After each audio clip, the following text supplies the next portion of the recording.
Thank you for joining us for another episode of That Solo Life, the podcast about PR pros and marketers who work for themselves. I am Michelle Kane. My company is Voice Matters, and I am here with my ever fabulous co-host, Karen Swim. She is the head honcho at Solo PR Pro, which, if you don't know, visit soloprpro.com because it's a fantastic, I would call it trade organization, maybe community of PR pros. So, hi, Karen. Hi, Michelle. How are you? I'm well, thanks. How are you? You know what? I am fantastic. Yay. And I hope our audience is fantastic too. Yes. Thank you all for tuning in and listening. Yes, we do. We have made it this far into the year. And what a year it is. And I know everyone's probably thinking, actually, August is usually a sleepy month with, in a normal world, people going on vacation, kind of business slowing down a little bit before, a new school year starts. But now we're battling a different kind of fatigue, and we want to touch on that. COVID fatigue, especially as it relates to communication. Yeah. It's an interesting time because we're 6 months into this, and people are tired. You're tired of seeing, every website that you visit, the little red bar across the top that says COVID-19 updates. You're tired of hearing about it. Yet there is still important information to communicate. So you can't you could, but it's not the best idea to completely isolate yourself from these communications. And if you are in the unenviable position of crafting communications for internal comms or external comms work, right about now, you're probably looking for some creative ways to share those messages so that it doesn't sound like the same old thing and that it doesn't fall on deaf ears. Right. Which, we as comms pros, we do excel at that, saying the same thing in a new way. But when you pile on that extra layer of, just personally navigating this, and, it's heavy. You can't turn on the news to see what the weather's going to be without being reminded of the heaviness of this pandemic. So, but also the importance of continuing to communicate and to do it well, especially as families are gearing back to send their children, back to school or starting school or who knows. It's definitely key to stay ahead of your information dissemination. I don't want to say story. It's not a story, but you want to be a few steps ahead, just for the same reasons you would in any other situation. It's beneficial to your organization. It helps people just, know what the next step is going to be. I think that's a key part of this whole thing is the unknown, It's not like it's something we can see. You don't know if you're walking into a building, oh, I'll stay away from that person. You don't know. I agree. And, I think the way that you can, keep your messaging fresh is by not taking a different approach to it. So up until this point, a lot of our focus in the messaging has been around communicating about, the virus, communicating safety protocols. And so the subject and the whole focus has been coronavirus. So right. People are longing for some sense of normalcy, some sense of connection. And so if you shift and focus on the normal, but weave in the messaging, because we still do, if you're an employer and you're welcoming people back to the office, you do need to have those constant reminders. You need to train people. You need to keep them up to date on what the safety protocols are, but why not wrap that in some normal messaging? I love the Amazon commercials, and, as much flack as Amazon has taken, love them, hate them. This is not the point of the discussion, but I do like those ads with the employees that are talking, because it makes me focus on the person and they're telling their stories. There's the woman that has the kid and the Amazon package, and yes, she's wearing a mask, but all of that sort of fades into the background. I still get the messaging, but I love the employee focus. And you can do that with your clients. You can, take, customer information and bring that forth. Or if you're doing internal comms, you can do employee spotlights, or just, have anything that is the things that you would normally do, but then have the COVID messaging be a part of that. Right, right. And that all works toward,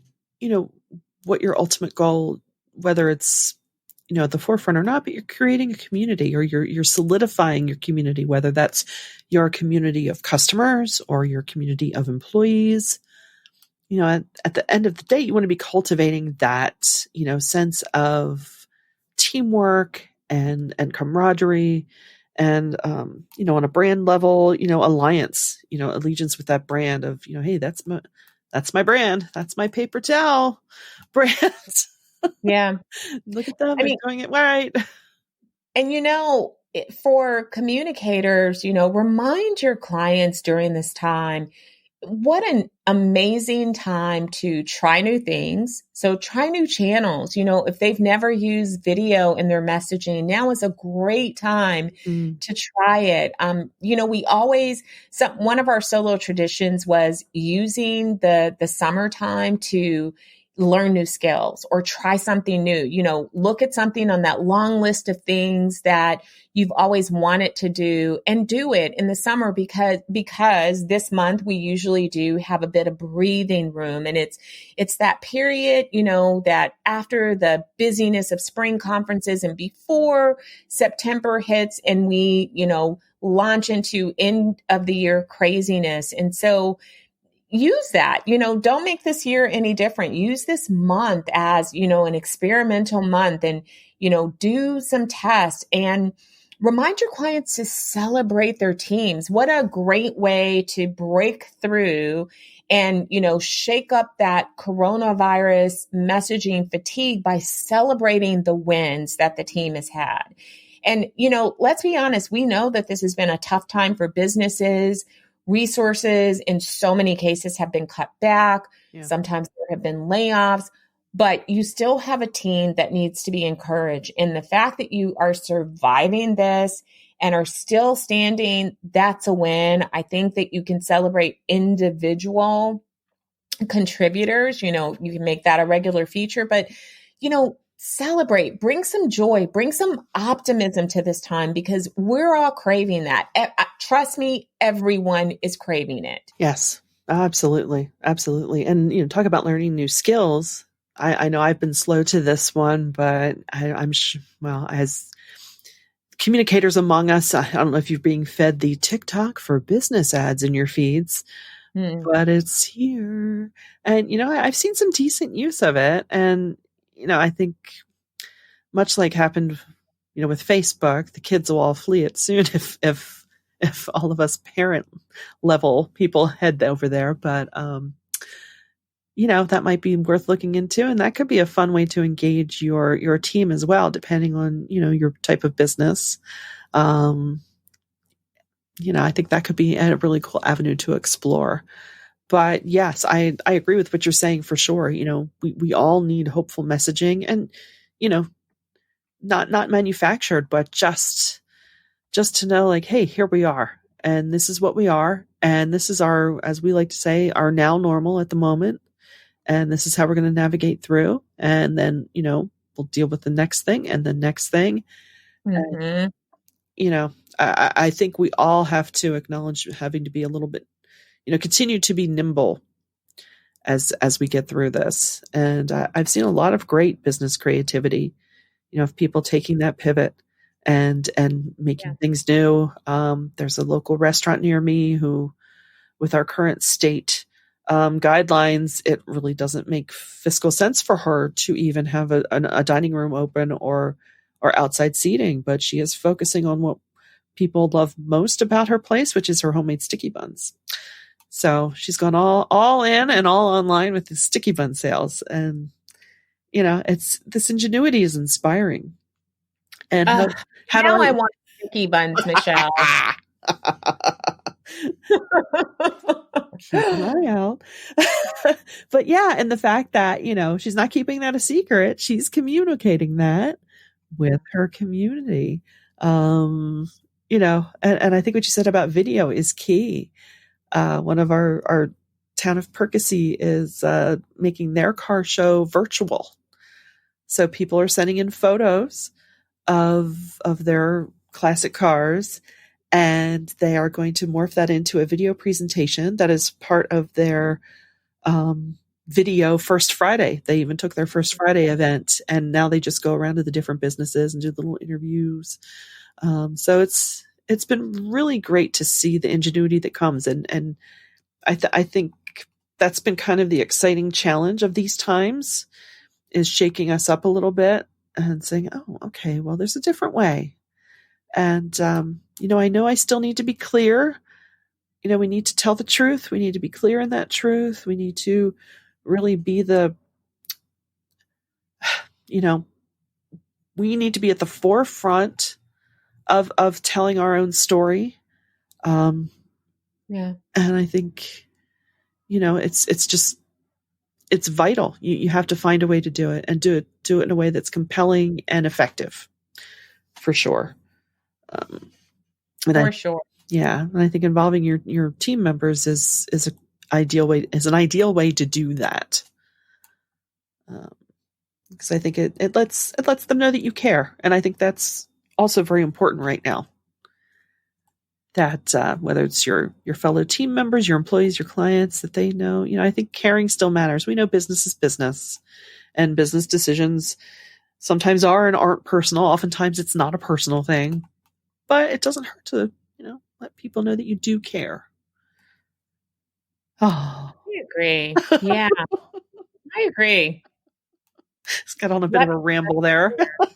No, I mean, it's funny that it's easy for us to all get mired in, and I've sort of been watching this spiral from afar, because I've put some distance between myself and the anger, but there's been this spiral. So we spiraled down, consuming everything that we could, because, we all wanted to figure this out, and we wanted to have the information to navigate our way through this. And then we got mired in data and metrics. And then we went down the rabbit hole of, politics, and it's all gotten so super ugly. Yeah. Which I think, people are pretty tired of that too. And so now's a great time to be a voice of hope, of joy, of optimism. And,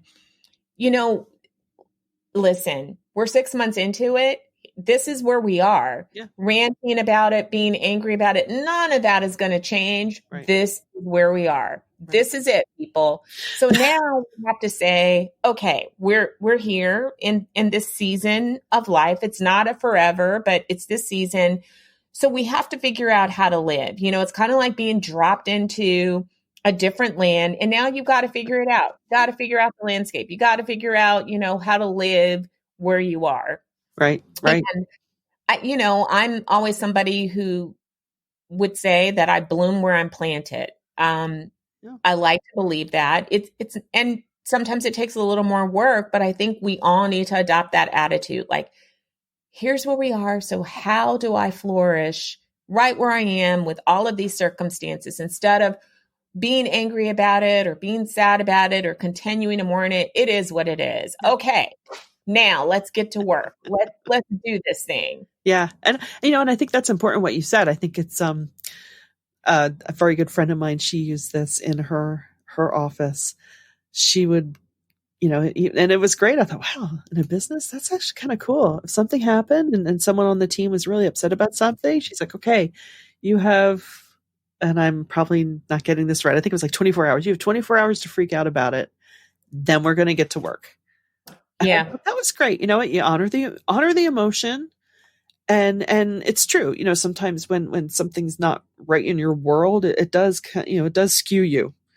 You're not thinking clearly. You're not making the best decisions in that moment. So give it a little time, and then just wake up and say, okay, this is I'm a this. huge fan of the 10-minute breakdown. Yeah. Huge fan. Yeah. You know, when I was dealing with my husband's illness, I used that all the time. I just Bet. gave myself, 5 minutes to just Yeah. break down, feel every emotion, cry, Yeah. and then suck it up and keep going. And it's not that it was, delaying the inevitable. For me, setting that timer gave me permission to feel all the feels and to just, not care for a set period of time. Right. But it also reminded me not to get stuck, in that moment. So, if it's 24 hours, but just don't, let yourself wallow Right. in it for too long, whatever that might be for you. If it's a short break that you just need to scream, cry,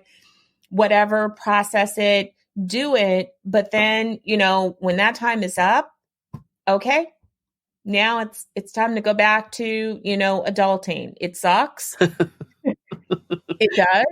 Don't let anyone tell you differently. It's a trap. Yep, it's a trap. Adulthood is a trap.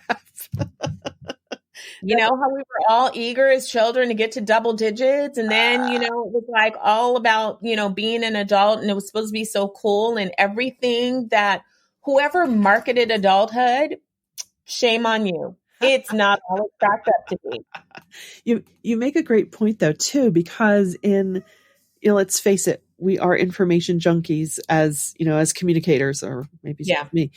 And so, and to do our jobs well, we have to know what's going on in the world, and especially something like COVID, as best we can, become the best subject matter expert that we can be. And sometimes just doing that, immersing yourself in that, can be a dangerous place to be. Sometimes you just, it's easy to get lost and just submerged in it and think, oh, forget it. So, just be cognizant of that. Check yourself. It's like, am I reading way too many first person experiences that are freaking me out? Am I being skewed? And, another point you made of, just like, yeah, this is where we are. And oftentimes, when I do read interactions online, and I think, no one's happy about this. When some people stage their argument as if, the person who doesn't believe the same as they are is relishing where we are. It's like, I don't think anybody is happy about what we're all going through. So let's all stay. No one. No. Yeah, you make such a great point. Sometimes I'm watching people just like go at it. And I'm like, okay, let's take a step back. Yeah. Does anyone want kids to die? Of course. No. Does everyone want their kids to be educated and be around other children? Yes. Of course they do. Yeah. So let's kind of take a step. Let's take the anger out of the room and say, hey, we all want the same thing. Right. We want the best for our kids. Right. We may have different ideas about how to get there, but does that mean that I get to be mad at you for how you feel about it? Right? No, you really don't. I'm sorry, sidebar, the woman who threw hot coffee on a guy for not wearing a mask was the most horrifying thing in life to me. And I am a huge fan of wearing a mask. First of all, you don't have a right to be the mask police for other people. He was outside sitting on a bench with a friend trying to enjoy a breakfast burrito. First, I'd really like to understand how you can eat food and wear a mask. Can't do it. I don't know. Haven't tried it. Second of all, you were just a passerby walking down a street. So if I'm walking down a street and I'm approaching somebody, I either have on a mask or I social distance myself so that I'm not in contact with that person. It wasn't like you were inside of a store together. And even then, it's really not your job to tell other people what to do. You can be upset about it because, a lot of people are upset because they are immunocompromised or they have relatives that are. And so I get that, but it's not your job to police other people. No. So stop that. Don't do that. That's wrong. Sorry. Rant over. Unless you're being physically attacked by said person, it's just not really acceptable to throw a I hot was beverage on them. absolutely horrified. And of course, because I'm a communicator and I had to see this through, I watched the entire video Yeah. and I watched her try to say that it was his fault. Like, no, no. She's like, you hit my boyfriend. Uh-huh. You threw hot coffee on me. Yeah. You threw hot coffee on me, lady. Oh my Like, goodness. People, yeah, everyone just needs to I don't know. corners and chill out. I think we have it. Yeah, I don't know. It's like we should all at noontime in our time zones, we should just do a collective deep breath. Yeah, and so we all, listen, there are all these moments that just can make us so angry. Yeah. And that's okay. I personally am not saying, that you don't have the right. I'm saying that we all have the right to feel what we feel. Right. It's how you act just on it. not tell people how to feel. It's, I shared this on Twitter and it's so true. Therapists, when they're counseling, people that are having conflict will say that you don't get to tell somebody not to feel a certain way. Right. So you work through that and say, when you say this, here's what I hear. But you don't tell somebody that their feelings are stupid or invalid or wrong because it's their feelings. Correct. It's how they feel about it. You can correct facts, yes, but you can't tell people how to feel. And that's what we're all kind of doing in this moment. We're telling people how to feel about this disease. But we don't get to do that. I don't get to tell somebody that you don't feel the right way. No? You get to feel however you feel about it. I feel how I feel about it. I don't want somebody telling me like you're feeling too serious about this. Well, they're my feelings. This is how I'm processing it. You don't have to process it the same way, but this is how I'm processing it. These are the things that I'm doing. And I think for some people that's no matter what the topic is, that's a psychological need. Well, I need you to feel the same way as me so I feel good and comfortable. I mean, if this isn't the ultimate get comfortable with being uncomfortable exercise that our entire planet's going through, I don't know what is. But, spin as we do, let's look at it this way, everybody. Hey, we're handling this as best we can. Just, this is good. In a way, that's terrible of me to say. It's like, if we're handling this, we'll get through this. We will get through this. And maybe this will teach us that we can tackle other major issues facing our world. I don't know. Hopefully, I still have a firm belief that as horrible as this is, it has to be, whether we make it so or it's just, it's in order to help us to make changes we need to change, make, do cultural corrections that need to be made. I have to believe that. And, no matter what your spiritual persuasion is, the one thing I noticed when we were in the thick of it here on the East Coast in the spring, there were an awful lot of rainbows. Mm-hmm. And it struck me so hard when Speaker Pelosi said during her eulogy to John Lewis that it was a dry day, but there was a double rainbow. On the day that I forget when, I think it was either when they honored him or something, but I thought, ooh. Yeah. So, don't discount those things. Wow, we really broadened this out, didn't we? All the way from making sure. But okay. But that's good. It's good. Here's the point to all of this conversation, dear communicators, because this is the world in which we are tasked to communicate. Absolutely. All of the feelings and sensitivities and different opinions are really making our jobs a lot more complex these days. The other day, and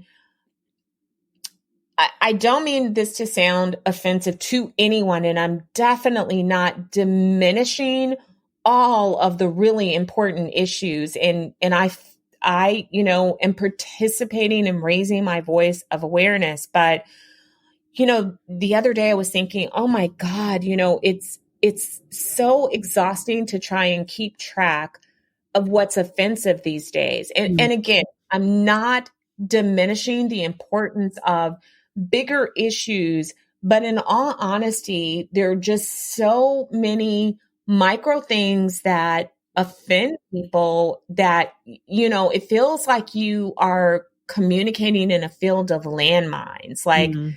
okay, I, can't use the color red because there are people that Right. don't like red and they see it as a symbol of this. And oh my God, I can't say that because there are these people over here that, really think that that symbolized something different. And oh, I can't use those words together because there's this group of people that think that it means this. And again, I'm not diminishing the bigger issues and the real issues, but if you really stop to think about it, there just are a whole lot of things these days that people are like, well, don't do that. And it's hard. It's really hard. Is it Audi or Volvo or BMW? There's some car company that did this ad and it had a child standing in front of the car and she had on sunglasses and was chewing a banana. Cute kid. But of course, it rightly so, people took issue and said, hey, this is not cool. It's reminiscent of car Um, accidents with children.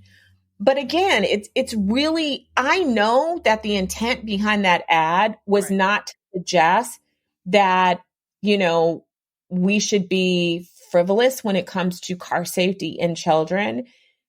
For me, I focused in on this cute kid and thought, oh, look at this kid. She's Yeah. so adorable and she looks really cool. But I agree that the placement of where she was in relation to the car is something that probably was not the best image. But I'm willing to have some patience and some grace. But as a communicator, I also understand that's not always going to be extended to my clients. And so I've been really honest with clients to say that we do everything possible to be proactive and make sure that our messages are not, offensive and not, you know, blind to real issues. But in the world that we live in today, just assume that somebody's going to be not happy about it because people are not happy about lots of things these days. And so now we have to say, okay, are we prepared for any backlash? You do your best to protect against backlash and to navigate these issues and to make sure that your messages have integrity and are not demeaning or devaluing a group. But in this climate, somebody's always going to have something negative to say about anything that you do. Right, right. And I think that, as communicators, that is our first instinct to always, either backlash proof any campaign or Yeah. thought. But it's been magnified to you're correct. And I think coupled with that is a lot of segments of our society are learning as we go along as well. Some turns of phrase that you might have thought was so innocuous, and you learn the origin. You think, "Oh, I am horrified that ever came out of my mouth." Oh, I get it, but so Yeah. yeah, And we want to avoid that, of course. yeah, We don't want people saying or doing things that are just so obviously, not smart. right, And I'm sure, colloquialisms and things. and again, uh, I know that everyone in our audience doesn't know me personally, but I just want to assure you that I really am somebody that operates from a place of grace and kindness. And I always think about human beings. It's just who I am. So when I say that it is exhausting, I honestly am not saying that to offend anyone. It's just the reality that I feel that weight. Like there's Yeah, just so many landmines out there today that yeah, I'm even having a hard time keeping track of them all and right. having, just like, okay, okay, well, yeah, don't What, say that. what? I know, right? You're like, "Oh, I never saw it that way, or I was never exposed to that aspect of it." But you're so Yeah, right. Yeah, and I think I'm similar to that. I always give the benefit of the doubt. I'm like, well, surely they didn't mean this. yeah. Like the time that I wrote on Instagram about Netflixing and chilling, and one of my followers DM me and said, I know that's not what you meant, but this is now a euphemism for, and I'm like, I was completely horrified. Like, how could I not know that? I didn't know. Like, oh my What's God. the bad That's thing, not what I Karen? meant. I meant like I'm sitting on the couch with my dog, eating popcorn and screaming stuff. Yeah, it doesn't sound as good, right? And I promise you that I probably turned 22 shades of red, not for a black girl, but I did, and had to edit the post. I was mortified. It was so embarrassing. Oh, Can't believe that I shared that with all of you, but you know, it happens to the best of us. Oh, it does. Trust me. If I'll have put my I operate in a bubble where bad things don't happen typically. Like, I don't mean any. Are you? Oh my God! People are going to think. Oh, yeah. Too late. We already screenshot it, Karen. We have the receipts. I know. It was so embarrassing. So embarrassing. And you know what? I probably haven't tweeted about Netflix at all since then because it's just, I'm scared. Like, I'm afraid now. So we have to Google everything before we write it. Like, oh, okay. What does that really mean? I know. Oh my goodness. Well, hey, we thank you for coming on this journey with us this week, and we hope we've given some inspiration to you. I just doing these casts for ourselves. Not that we do it to be self-serving at all, of course, but you know, it does us a world of good to be able to talk about these things, and we do hope you benefit as well. And we'd love for you to let us know. Visit soloprpro.com to do so. Wherever you happen to listen to us, whether that's on our home base of Podbean or our Google Podcasts or iTunes, please leave us a review. We would love your feedback there as well.